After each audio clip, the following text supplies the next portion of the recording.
morning church. Wow, kembali lagi bersama dengan saya Rudy dan rekan saya Sharon. Ya, kami menyapa Anda semua yang bergabung di online service hari ini, baik melalui Facebook, melalui YouTube, baik yang ada di Indonesia maupun di mancanegara.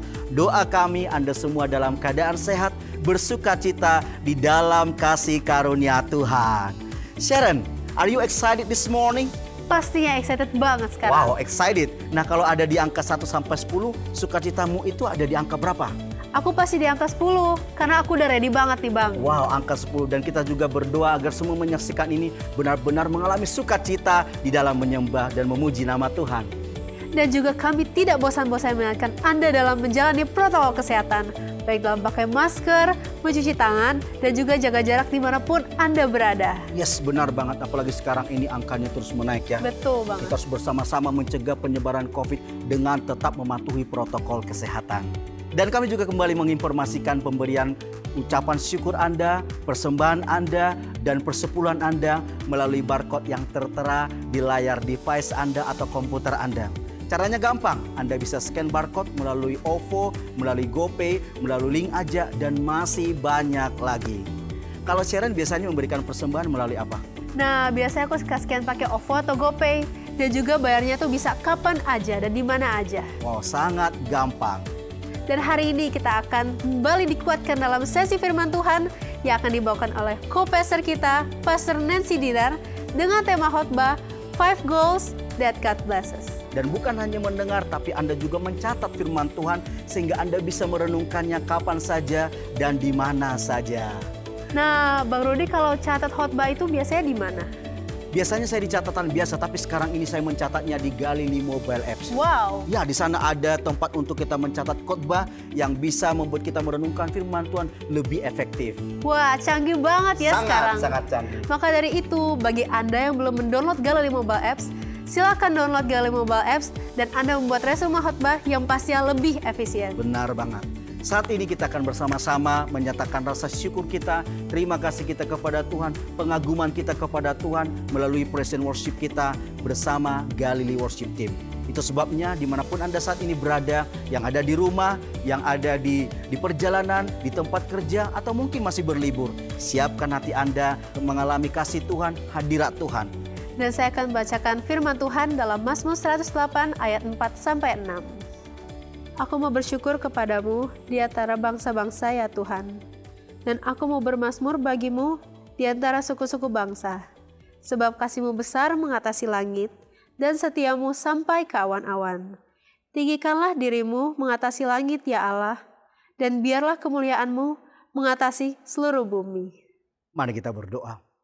Tuhan, sungguh hati kami melimpah dengan ucapan syukur karena Engkau senantiasa memberkati, menyertai, dan memberikan kami kekuatan. Saat ini Tuhan, kami nyatakan syukur kami ini melalui ibadah kami saat ini. Biarlah ibadah ini benar-benar hanya untuk kesenangan dan kemuliaan bagi nama Tuhan. Dan kami juga berdoa, siapapun yang menyaksikan bergabung di online service ini benar-benar dikuatkan oleh Tuhan.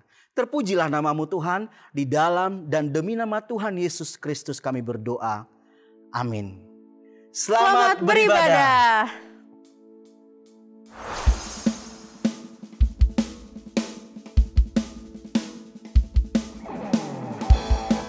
Shalom.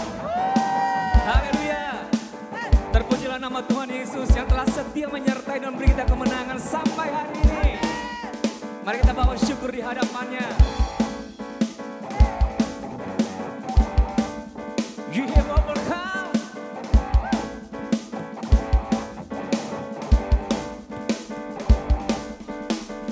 Thanks be to God who always causes us to triumph in His name. Thanks be to God who always causes us to win. Yeah. Thanks be to God. Says us to triumph in His name. Thanks be to God. Thanks be to God. We have overcome. Hallelujah. Hallelujah. We have overcome by the power of Your name. Jesus, You're the one. Hallelujah. Hallelujah. The one who made a way.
Apapun situasi kita saudara, percayalah sepanjang tahun ini kita akan mengalami keajaiban demi keajaiban Tuhan. Haleluya. Selamanya menjadi kekuatan dan sumber kemenangan kita.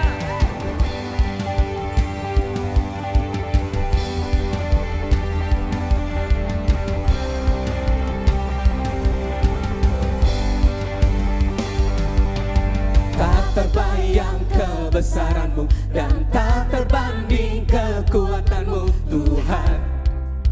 Kau megah bagiku. Ini jiwa kami Tuhan.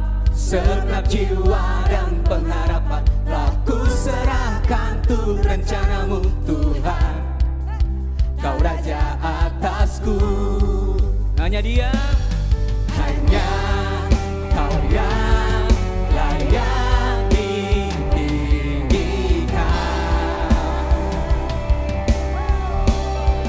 Serukan ajaib Kau Tuhan, agung dan perkasa. Kau sumber kemenanganku, layak berkuasa, memerintah selamanya. Yesus Kaulah Raja mulia.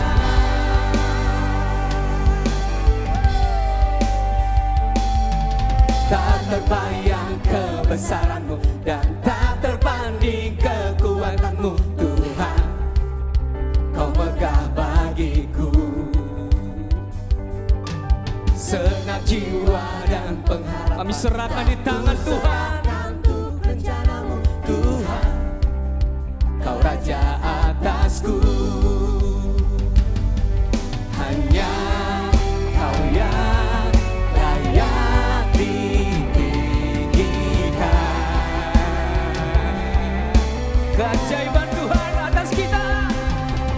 Ajaib Kau Tuhan, agung dan perkasa. Kau sumber kemenanganku, layak berkuasa, memerintah selamanya. Mari serukan sama-sama. Yesus Kaulah Raja mulia.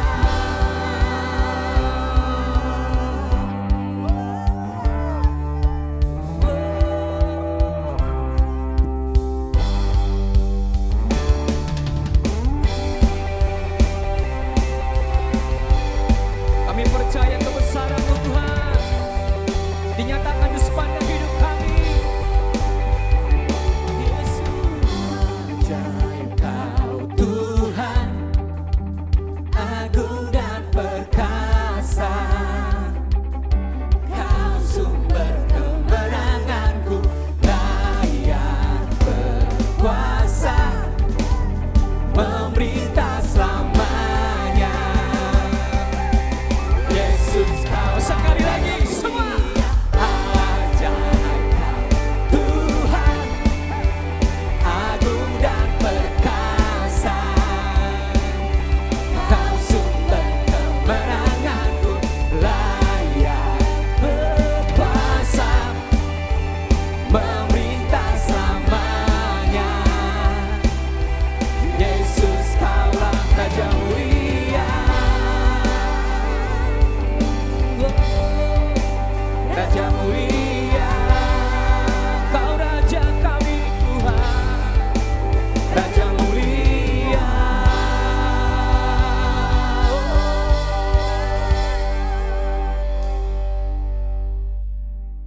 Amin ya Tuhan, Engkaulah Raja mulia, Raja yang layak kami tinggikan, Raja yang layak kami muliakan Tuhan. Biarlah segala pujian, hormat, kemuliaan hanya bagi-Mu ya Tuhan. Kami mengucap syukur untuk setiap kebaikan-kebaikan yang Tuhan kerjakan di hidup kami Tuhan. Terima kasih Tuhan, kami boleh memasuki tahun ini Tuhan Yesus dengan pertolongan yang dari Engkau Tuhan. Kami percaya Tuhan, walaupun kami belum tahu apa yang akan terjadi di depan kami. Tapi kami percaya Tuhan, bahwa tangan-Mu akan selalu menyertai langkah kami. Oleh sebab itu, kami hanya mau berserah dalam tuntunan-Mu ya Bapa.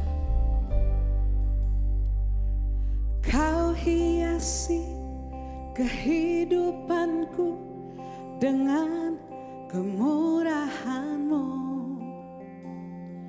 Kau rancangkan masa depanku penuh dengan harapan.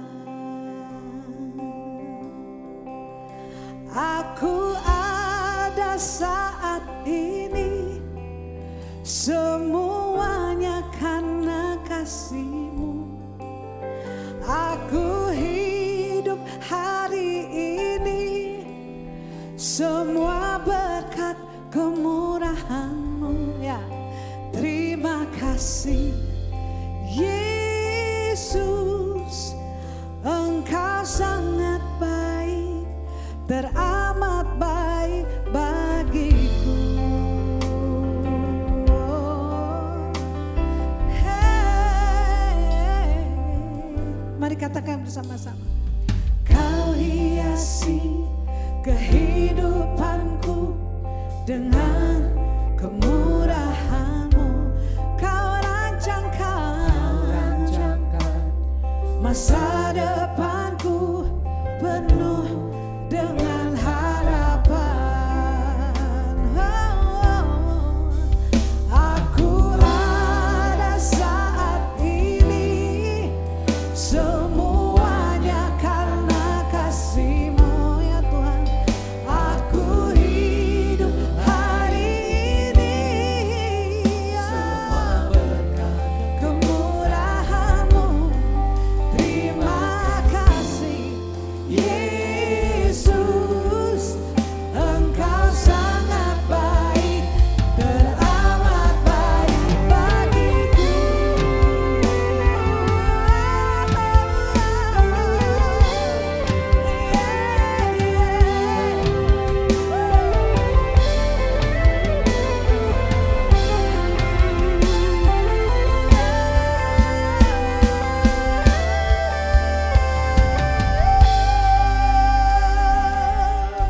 Katakan ini, ya Allah baik. Mari katakan, ya Allah baik, ya Allah baik, Dia baik bagi. Engkau yang sedang menyaksikan saat ini, nyanyikan ini, ya Allah baik. Engkau yang ditolongnya, katakan engkau yang disembuhkannya, katakan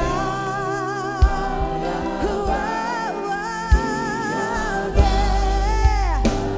Ya Allah baik, ya Allah baik. Engkau yang ditolongnya, katakan engkau yang dibebaskannya dari hutang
rasakan ya Tuhan. Oh, di sepanjang hidupku ku rasakan Kau sangat baik. Oh yeah, yeah. 2020 Kau menyertaiku, 2021 ini Kau kan tetap menyertaiku, menolongku, memberi jalan keluar bagiku.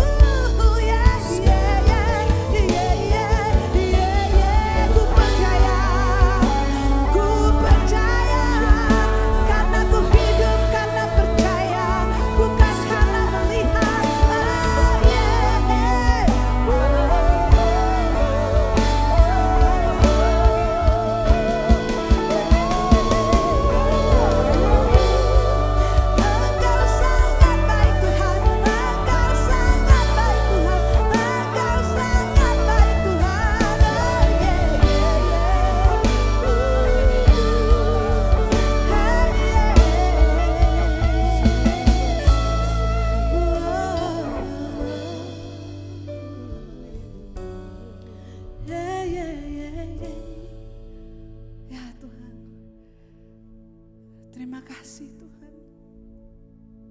Terima kasih Tuhan Yesus. Terima kasih.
Bersamaku ya Tuhan, di setiap musim hidupku ya.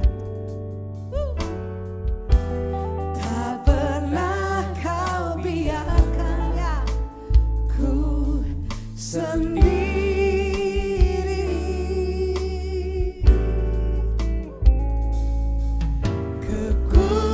Kekuatan di jiwaku ya Tuhan adalah bersamamu. Tak pernah ku ragukan kasih-Mu. Oh yeah, yeah. Bersamamu Bapa, ku lewati semua perkenanan-Mu yang teguhkan hatiku. Engkau yang bertindak, memberi pertolongan. Anugerah-Mu besar melimpah bagiku.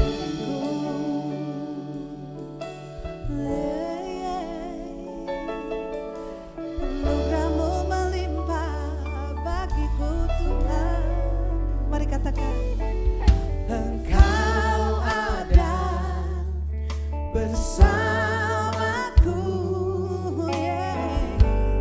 Di setiap musim Kala ku sakit dan juga saat sehat, oh, yeah. tak pernah Kau biarkan Kau selalu ada sendiri. Selalu ada bagiku di tangis dan tawaku Tuhan. Kekuatan Jiwaku di jiwaku adalah bersamamu Tuhan. Tak pernah ku ragukan ya kasih-Mu. Tak pernah ku ragukan Engkau Tuhan bersamamu Bapa. Ku lewati semua perkenanmu ya Allah. Teguhkan hatiku hanya Engkau yang bertindak, memberi pertolongan-Mu tepat pada waktunya. Anugerah-Mu besar melimpah bagiku. Ya Tuhan, ku rasakan bersamamu Bapa. Ku lewati semuanya musim di hidupku. Ku lewati bersamamu Bapa. Engkau yang bertindak, Engkau yang bertindak, memberi pertolongan ya Tuhan. Anugerah-Mu besar melimpah bagiku. Anugerah-Mu besar Tuhan. Anugerah-Mu besar melimpah bagiku. Oh ya ya, besarlah anugerah-Mu Tuhan melimpah bagiku.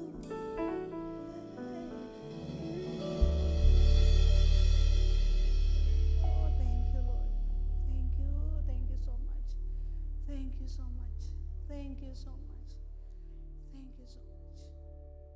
Bapak, kami mengucap syukur buat hari ini Tuhan, karena kami bisa beribadah, memuji dan membesarkan nama-Mu, menyembah nama-Mu. Saatnya Tuhan, kami juga akan mendengarkan firman-Mu. Biar firman-Mu ini menguatkan kami, membuat iman kami bertumbuh, mengajarkan kami banyak hal. Tuhan, kami sediakan hati kami mau mendengar apa yang diberitakan oleh firman-Mu. Pakai hamba-Mu Tuhan yang akan memberitakannya. Di dalam nama Tuhan Yesus Kristus.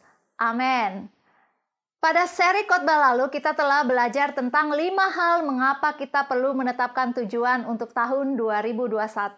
Saya berharap bahwa Anda telah mengambil langkah untuk menjadikannya aksi, karena iman tanpa perbuatan adalah mati. Namun kita perlu ingat bahwa tidak semua tujuan pantas untuk dilakukan. Tidak semua tujuan berkenan pada Tuhan. Dan tidak semua tujuan diberkati Tuhan. Tuhan tidak memberkati tujuan yang kita buat, misalnya, tahun ini saya ingin menceraikan istri saya dan kawin lagi. Tuhan tidak akan memberkati tujuan seperti ini. Tuhan tidak memberkati tujuan yang didasarkan pada keinginan daging dan untuk memuaskan nafsu kita. Jadi apa saja tujuan yang diberkati Tuhan? Hari ini saya ingin mengajarkan 5 tujuan. Pertama, yaitu tujuan yang membawa kemuliaan bagi Tuhan. Alkitab berkata, jika engkau makan atau jika engkau minum atau jika engkau melakukan sesuatu yang lain, lakukanlah semuanya itu untuk kemuliaan Allah. 1 Korintus 10 ayat 31.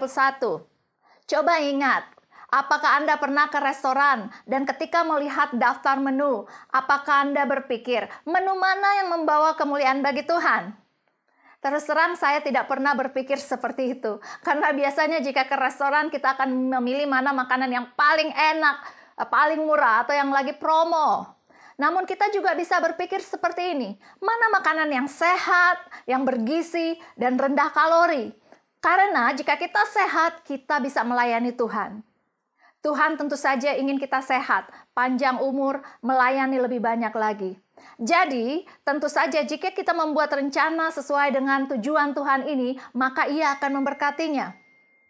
Firman tadi juga berkata bahwa kita dapat melakukan segala hal jika kita memiliki sikap yang benar dan alasan yang benar, yaitu untuk memuliakan Tuhan. Saya ingat 21 tahun yang lalu, ketika saya lulus untuk kuliah di Korea, kampus kami ada di perbukitan yang sangat indah, sekitar 80 km dari kota Seoul. Perkuliahan biasanya dilaksanakan pada musim gugur dan musim semi, di mana udara sejuk dan pemandangan alam yang sangat menakjubkan. Pokoknya tidak pernah ada di Indonesia.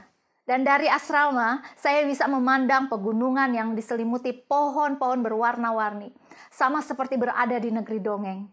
Di bawah kampus kami ada bentangan sungai yang airnya jernih, biasanya membeku di musim dingin, sehingga kita bisa berjalan di atasnya. Kita sering bercanda bahwa kita berjalan di atas air, itu bisa kita lakukan di sana.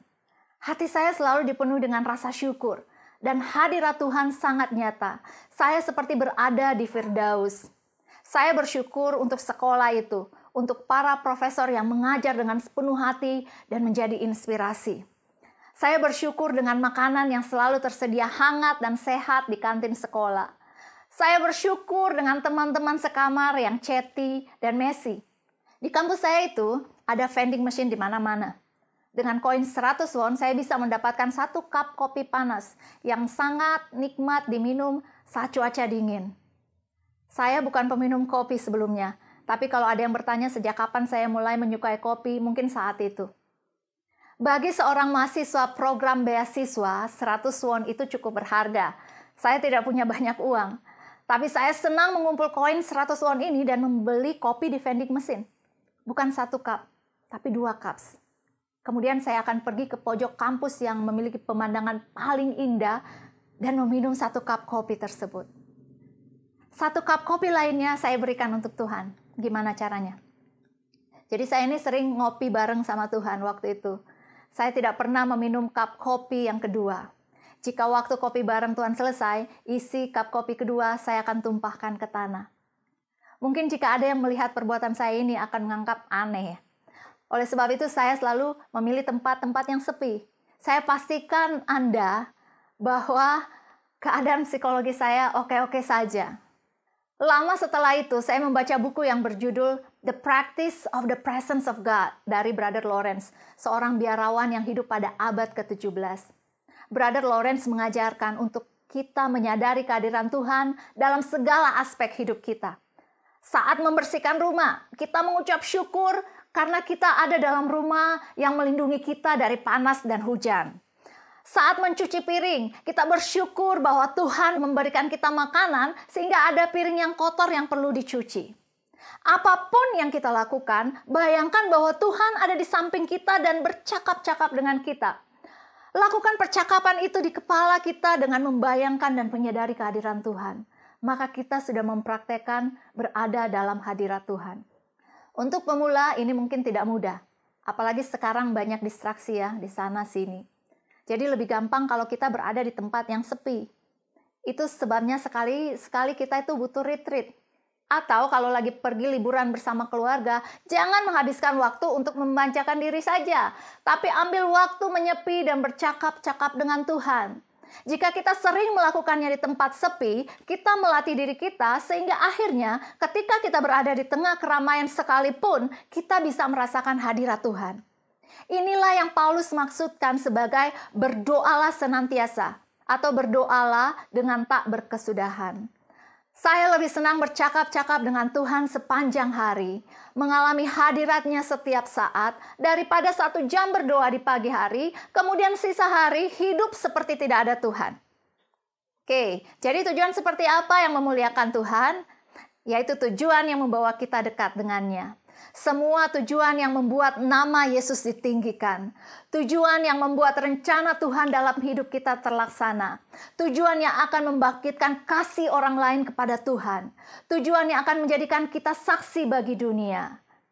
Sebab itu, juga kami berusaha, baik kami yang diam dalam tubuh ini maupun kami yang diam di luarnya, supaya kami berkenan padanya.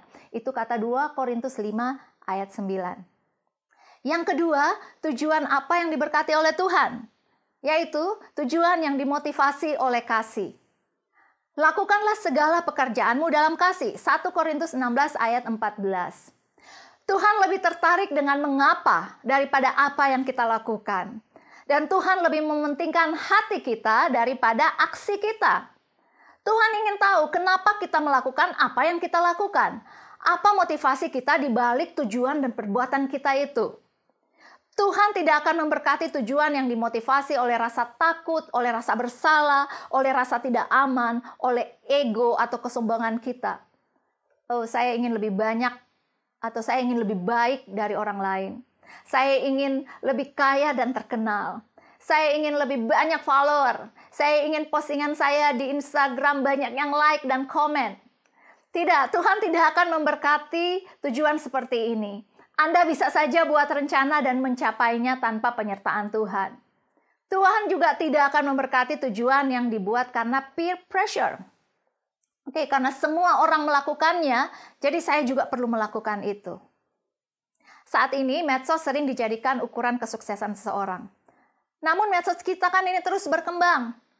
Akhir-akhir ini saya melihat di timeline saya di Facebook ada orang-orang yang ada dipenuhi dengan status oleh orang-orang yang seusia saya atau yang lebih tua atau yang tidak jauh lebih muda. Saya berpikir, kemana anak-anak muda yang biasanya postingannya nyeleneh tapi kreatif, sering pamer dan hura-hura. Kemudian saya tahu bahwa banyak anak muda sekarang mainnya di Instagram. Kabarnya di sana mereka bisa lebih mengekspresikan diri dan menyalurkan aspirasi. Oleh sebab itu, walaupun saya punya akun Instagram, tapi saya butuh waktu untuk bisa menyesuaikan diri. Tapi kemudian Instagram mulai sepi. Dan saya bertanya-tanya lagi, mengapa ya? Kemana anak-anak muda yang kreatif, yang mau beraspirasi dan menonjolkan diri itu pergi? Nah, kemudian saya mendengar ramai orang membicarakan TikTok. Di mana-mana anak muda mulai menari dan buat aksi lucu. Tapi yang lebih lucu lagi, banyak orang tua ikut-ikutan seperti anak muda. Seakan-akan mereka menolak untuk tua dan kembali ke masa remaja. Mengapa Anda punya medsos? Bagaimana Tuhan dapat dimuliakan oleh keberadaan Anda secara online? Apakah setiap kali Anda posting sesuatu Anda berpikir, apakah Tuhan akan disenangkan atau malah Tuhan dipermalukan? Anda yang mengaku orang percaya, rajin ke gereja, tapi status Anda membuat orang lain justru bangga karena mereka tidak kenal Tuhan. Jika percaya pada Tuhan yang Maha Kasih, pencipta semesta, menjadikan seseorang seperti Anda, apakah ada orang lain yang mau ikut percaya? Apalagi tujuan yang tidak diberkati Tuhan. Ada tujuan yang dimotivasi oleh iri hati atau dengki. Tuhan tidak akan memberkati tujuan seperti itu. Saat ini mudah sekali untuk menjatuhkan orang lain dan mencemarkan nama baik orang. Jangan sampai anak-anak Tuhan ikut-ikutan membuat atau menyebarkan berita hoax, berita bohong yang tidak teruji kebenarannya.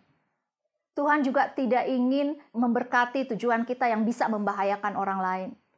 Saat pandemi ini banyak sekali berita beredar, dan berita-berita yang kelihatannya bagus tetapi menyesatkan, memberi orang harapan palsu yang bisa berbahaya. Mungkin Anda berpikir, iya tapi kan tujuan saya baik, memberikan informasi kepada orang lain. Saya sakit COVID, minum air jeruk panas, saya kemudian sehat. Oke, well itu bekerja untuk Anda. Mungkin daya tahan tubuh Anda kuat, tapi bukan karena jeruk panas. Orang lain yang mengikuti saran Anda melakukan hal yang sama, sekarang kritis di rumah sakit. Entah bisa bertahan hidup atau tidak. Meskipun motivasi Anda benar dan baik, tapi lakukan dengan tanggung jawab dan dengan pengetahuan yang benar. Karena firman Tuhan berkata, umatku binasa karena tidak berpengetahuan. Apalagi tujuan yang tidak diberkati Tuhan. Tujuan yang didasarkan oleh materialisme atau keserakahan. Saya ingin punya mobil yang lebih mewah. Saya ingin punya sepatu bermerek berharga jutaan rupiah. Dan ada banyak lagi tujuan yang tidak diberkati Tuhan. Yaitu misalnya tujuan yang dimotivasi oleh rasa takut, oleh rasa marah, rasa cemburu. Tuhan hanya akan memberkati tujuan yang berdasarkan kasih. Kejarlah kasih itu dan usahakanlah dirimu memperoleh karunia-karunia. 1 Korintus 14 ayat 1. Ketiga, tujuan yang diberkati Tuhan adalah tujuan yang memenuhi panggilan Tuhan. Apa tujuan panggilan Tuhan dalam hidup Anda? Apakah Anda sudah tahu dan sedang menjalaninya? Atau Anda pun sedang bertanya-tanya? Ada 5 tujuan Allah dalam hidup Anda. Anda yang belum tahu tentang kelima tujuan ini, belum pernah mendengarnya, atau Anda adalah anggota gereja Galili yang pernah tahu tapi sudah lupa, atau ingin belajar kembali tentang tujuan Allah dalam hidupmu, kirimkan message ke inbox kami di Facebook atau YouTube. Asyik kami akan segera menghubungi Anda. Tidak ada yang lebih menderita daripada hidup tanpa tujuan. Tapi kita bukan saja perlu untuk mengetahui tujuan. Anda juga perlu mengetahui bagaimana mencapai tujuan tersebut. Gereja Galili dan setiap pelayanan yang ada di sini bersedia membantu Anda untuk mengenal tujuan tersebut dan mengajarkan Anda bagaimana cara mencapainya. Saya ingat puluhan tahun yang lalu ketika saya masih remaja. Saya berkunjung ke kota Makassar dengan Naomi teman saya. Jika Anda pernah ke sana, Anda tahu bahwa di sana banyak becak. Paling tidak zaman saya remaja dulu. Naomi ingin mengunjungi rumah saudaranya untuk pertama kalinya. Dan kami berdua ini sama-sama adalah pendatang di kota itu. Kami telah mendengar banyak cerita bahwa para tukang becak ini sering menipu pendatang yang baru, apalagi yang tidak tahu alamat tujuannya. Ada juga tukang becak yang menculik orang, kemudian merampok, dan banyak cerita horor lainnya. Jadi ketika memilih tukang becak, kami memilih berdasarkan tampang yang kami nilai baik dan jujur. Setelah memberitahu tukang becak alamat tujuan kami pun naik. Dan kami dibawa berputar-putar kompleks perumahan dan melewati tempat-tempat yang sepi selama 5 menit, 10 menit, dan 5 menit berlalu. Belum juga kami sampai pada tujuan. Dan kami mulai takut, curiga bahwa tukang becak sedang berencana jahat. Apalagi mengingat cerita yang sudah dibekali oleh cerita-cerita yang menegangkan tadi. Tiba-tiba saya punya ide brilian dan saya berbisik ke Naomi, yuk kita pura-pura yuk tahu tempat ini. Dan setelah itu kami berdua mulai bersandiwara. Saya berkata, ingat nggak itu kan rumah teman kita si A. Kemudian Naomi bilang, iya saya pernah ke sana. Dan kami berdua terus mengoceh seakan-akan kami sudah sangat tahu kompleks itu. Sementara itu, tukang becak terus mengayuh tanpa suara. Ketika kami semakin cemas karena sudah tidak tahu berada di mana, tiba-tiba tukang becak itu berhenti dan turun dari sadel sepedanya. Keringatnya mengucur, nafasnya ngos-ngosan, dia kemudian berkata, saya hanya bisa sampai di sini. Kalian tidak perlu bayar, saya tidak sanggup lagi. Kami bertanya, loh terus alamat kami yang tujuan kami di mana? Apakah ini di sini? Dan dia bilang, saya tidak tahu. Tentu saja kami kaget. Dari tadi kamu tidak tahu alamat, kenapa tidak bilang? Dengan suara lelah dan wajah yang luar biasa lugunya ia berkata, karena saya kira kalian tahu alamatnya. Oke, tahu dari tadi begitu kita tidak perlu mengarang-arang cerita. Jadi selama 30 menit, baik kami sebagai penumpang dan si tukang becak sama-sama tidak tahu tujuan. Dan karena itu kami sama-sama rugi. Tukang becak kelelahan, kami pun sempat ketakutan. Belum lagi kami ditinggal di tempat yang asing. Karena tukang becak itu tidak mau lagi mengangkut kami. Itulah jika kita tidak tahu tujuan. Bukan hanya waktu terbuang, cemas, takut, gelap, curiga, habis tenaga, dan energi. Jadi apa sebenarnya tujuan Allah dalam hidup Anda? Secara sekilas ada 5 hal yang ingin saya katakan. Yaitu pertama, Tuhan ingin Anda menyembah Dia. Yang kedua, Tuhan ingin agar Anda memiliki fellowship dengan sesama anggota Kristus. Ketiga, Tuhan ingin Anda bertumbuh dalam iman sehingga menjadi serupa Kristus. Keempat, Tuhan ingin agar Anda memakai skill, talenta, kemampuan, kecerdasan yang telah dikaruniakannya untuk dapat melayani Dia. Kelima, Tuhan ingin Anda menjadi pemberita Injil Kristus bagi dunia. Jika Anda hidup melakukan kelima tujuan ini, along the way, Anda akan mendapatkan kepuasaan, kebahagiaan, dan kepenuhan. Dan janganlah kamu menyerahkan anggota-anggota tubuhmu kepada dosa untuk dipakai sebagai senjata kelaliman. Tetapi serahkanlah hidupmu kepada Allah sebagai orang-orang yang dahulu mati, tetapi sekarang hidup. Roma 6 ayat 13. Yang keempat, tujuan yang diberkati Tuhan adalah tujuan yang ditetapkan oleh iman. Tetapi tanpa iman tidak mungkin orang berkenan pada Allah. Ini rahasia kehidupan, bahwa tujuan Tuhan dalam hidup kita bukan hanya untuk di kehidupan kita ini, namun terlebih dari itu untuk tujuan hidup kita dalam kekekalan. Jika kita tidak tahu akan hal ini, atau jika kita tidak memiliki iman dalamnya, maka kita hanya akan menetapkan tujuan-tujuan jangka pendek.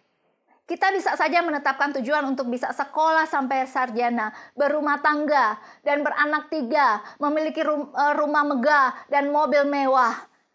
Tapi kita lupa mempersiapkan diri untuk tujuan hidup selanjutnya. Kita akan menghalalkan segala cara untuk mendapatkan apa yang kita inginkan, tanpa takut penghukuman Tuhan. Selama tujuan kita di bumi tercapai, kita mengira bahwa akan hidup bahagia. Semua bisa terjadi seperti itu.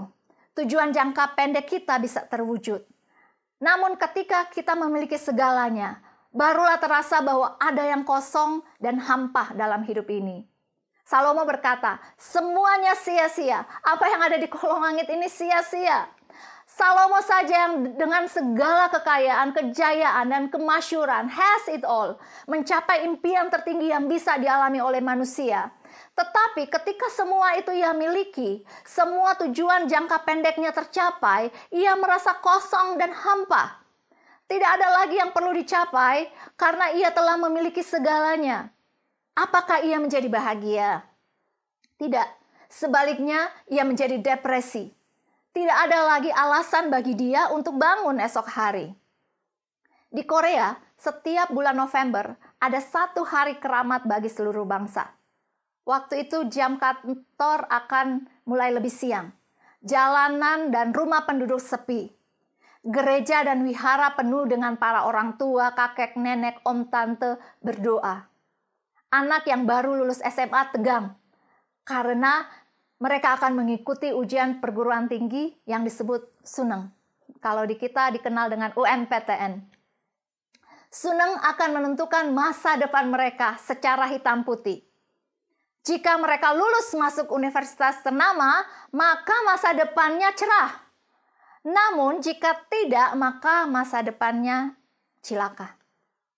Nasib mereka ditentukan di hari keramat tersebut.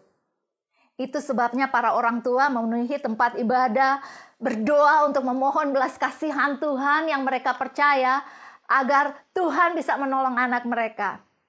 Tapi persiapan Suneng ini bukan dimulai hari itu. Bukan juga beberapa minggu atau beberapa bulan sebelumnya.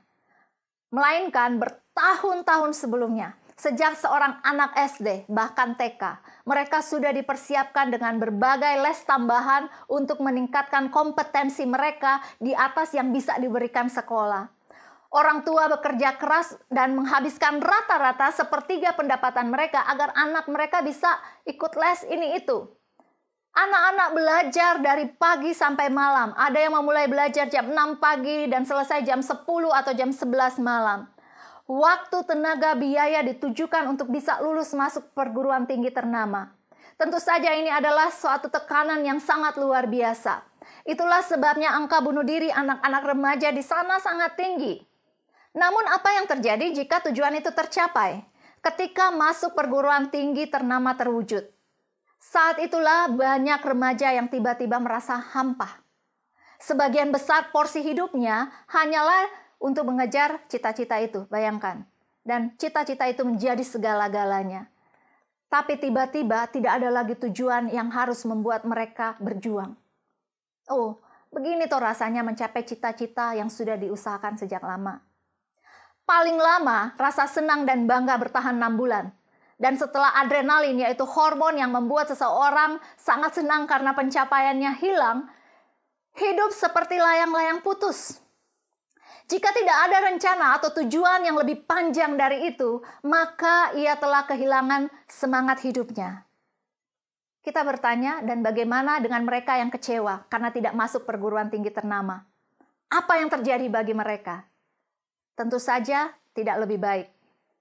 Jika tujuan hidup kita hanya didasarkan pada rencana jangka pendek, maka kita dengan mudah akan kehilangan kepuasan. Tetapi jika tujuan kita juga untuk kekekalan, maka kita akan selalu bergairah. Bahkan ketika usia kita sudah sangat tua, tubuh lemah, atau ketika hidup kita tidak lama lagi, ada gairah yang menyala-nyala karena kita akan segera bertemu dengan Pencipta.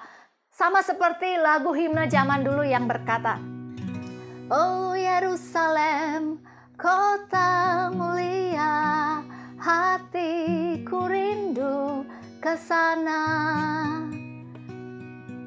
Coba bayangkan, di mana di dunia ini ketika seseorang menghadapi akhir hidupnya, justru ada gairah dan kerinduan yang dalam karena tak lama lagi mereka akan bertemu dengan Tuhan Penciptanya.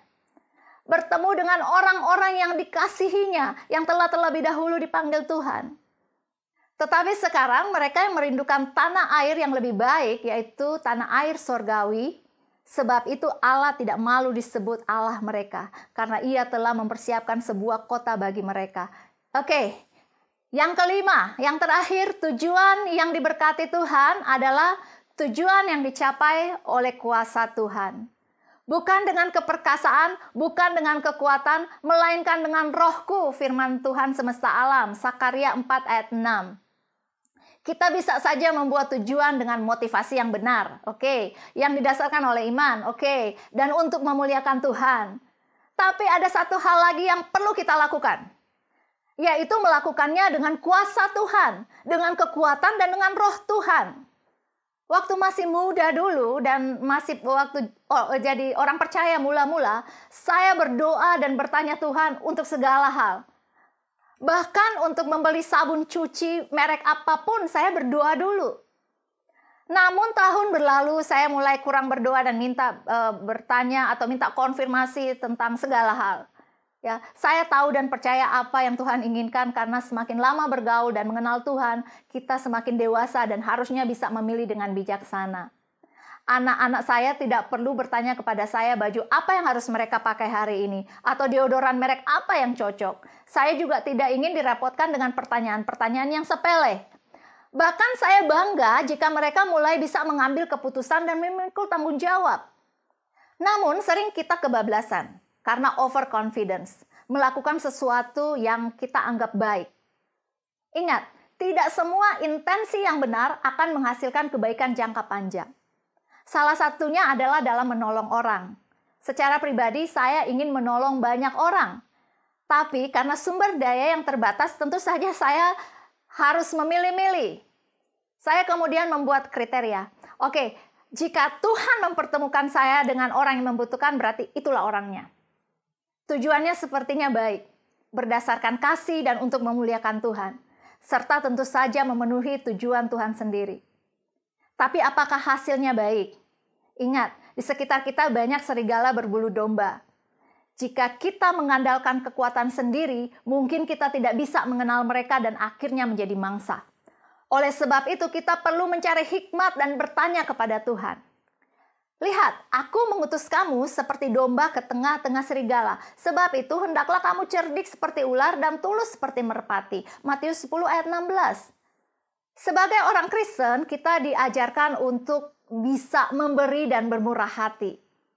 Tapi saya belum lama tahu bahwa kemurahan hati orang Kristen ini telah menghancurkan harkat dan martabat bagi kelompok lain.